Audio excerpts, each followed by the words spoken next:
boucliers seront renforcés. On doit quand même faire la fine bouche, ça aussi, c'est des avancées. Il est prévu aussi que l'Assemblée nationale puisse procéder à l'évaluation des politiques publiques et que les Sénégalais de l'extérieur élisent leurs propres députés pour les représenter.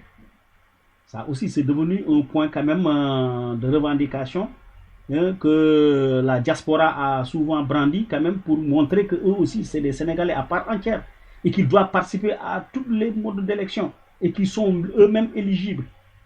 C'est devenu donc une proposition que les gens doivent adopter et je pense bien que eux, ils y trouveront leur compte. Voilà. Aussi, le règlement intérieur de l'Assemblée nationale aura le caractère d'une loi organique. Ça aussi, c'est important.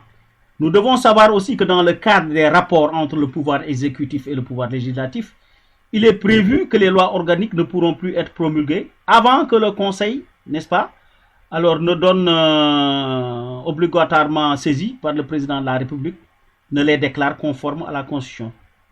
C'est un contrôle de constitutionnalité par voie d'action consolidée.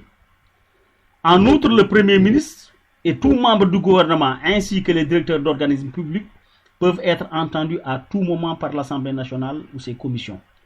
De même, le Premier ministre, après délibération du Conseil des ministres, pourra engager la responsabilité du gouvernement devant l'Assemblée nationale sur le vote d'un projet de loi des finances ou de tout autre projet de loi. On dit que c'est l'équivalent de la procédure de l'article 49.3 de la Constitution française. Ça aussi, bon, souvent les gens font référence à des constitutions qui ont été plus ou moins pratiquées. Et quand on trouve que c'est bénéfique, je crois qu'il ne doit pas avoir de problème de prendre des dispositions qui ont été essayées dans d'autres pays et qui sont utiles, de les reprendre. Voyez. Les membres du Conseil constitutionnel vont désormais passer à 7 membres. Parce qu'auparavant c'était 5, maintenant bon, le président de la République peut désigner 2 membres pour proposer 2 membres, je crois bien.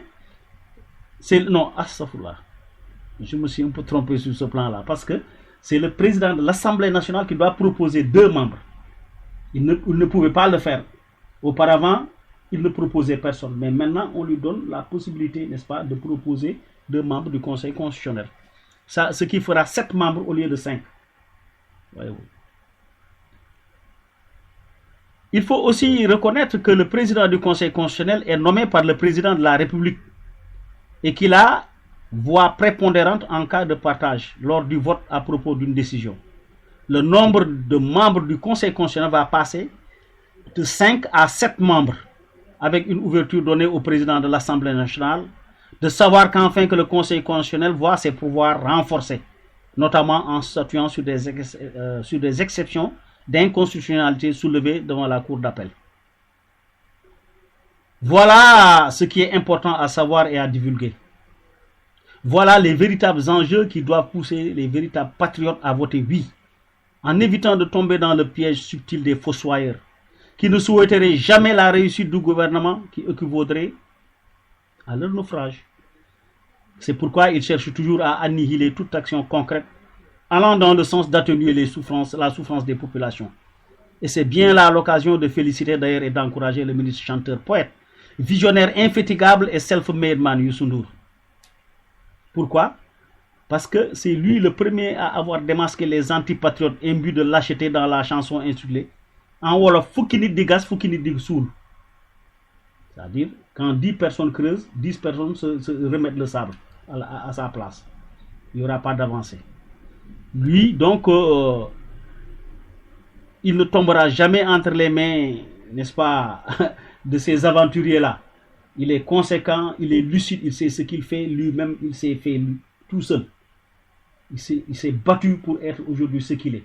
C'est pourquoi quand il apporte sa contribution pour le devenir positif des Sénégalais, je crois que ce n'est pas du tout de la triche. Il pouvait se suffire à lui-même, contrôler ses entreprises et se dire, voilà, le reste maintenant, je laisse à la postérité juger.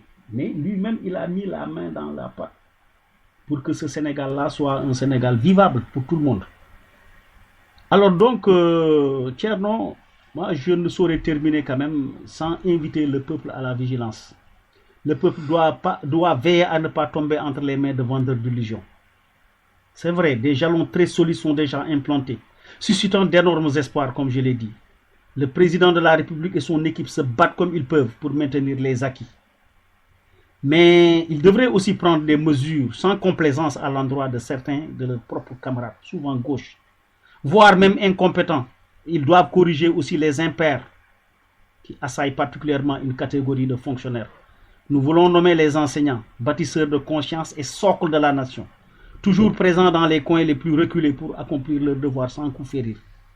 Le gouvernement doit respecter ses engagements vis-à-vis d'eux. Avant que la graine ne meure, comme disait André Gide. Il ne demande pas autre chose. Certes, des pas de gens ont été accomplis, mais rien n'est de trop. Il faudra que l'État, le gouvernement,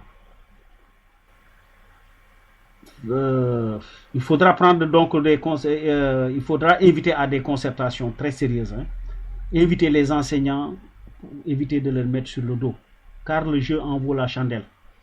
Et c'est à ce prix seulement que le Front social attisé trouvera un apaisement pour le bonheur du peuple sénégalais. Tous les patriotes sincères, je dis bien, tous les patriotes sincères de ce pays dénonceront les préoccupations bassement égoïstes et mesquines de certains qui ont la pouvoirite, c'est-à-dire la maladie obsessionnelle du pouvoir. Ces patriotes, dis-je, mettront au devant de toutes choses les intérêts de la nation et voteront, et feront voter massivement oui. Voilà. Donc nous sommes conçus en carapace, c'est-à-dire que nous sommes le cadre de rassemblement patriotique pour protéger et appuyer l'action du président Sall pour le bien-être des Sénégalais. Nous disons bien pour le bien-être des Sénégalais. Voilà, donc merci M. Adja. C'est ce que j'avais à dire par rapport à l'interview que vous m'avez accordée.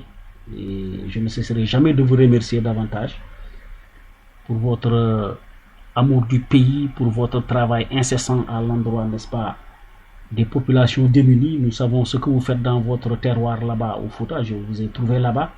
J'ai vu les importantes réalisations que vous ne cessez de mener en aidant toujours vos compatriotes qui sont dans des difficultés.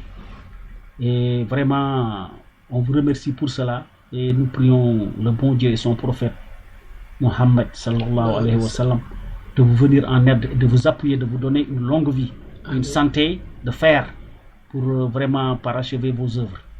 Amen. Ils sont très très immenses. Amen. C'est des cadeaux. Merci beaucoup.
Nous remercions M. Kane pour sa contribution positive. Bandiraɓe tedduɓe, on kettima M. Kane, gandiraɗo Ceerno Bocar Kane, gadduɗo en haala mbarka fayida ko ganduɗa bandiraɓe e radio ngo ne mbawi hettorade. Keɗoɗon ko Cocorico International, emin cifti noon hannde ko 14 lewru mars 2016, kadi ko wiyete référendum o ko ndeɗo yontere so nde yettima le 20 jogori wonde woote ɗum noon kañuɗe goto moon fof yo heɗo ko haali ko wawa wadde ko leñol ngol sohli ko nafata ɗum ko nafata gendi fof. On jarama.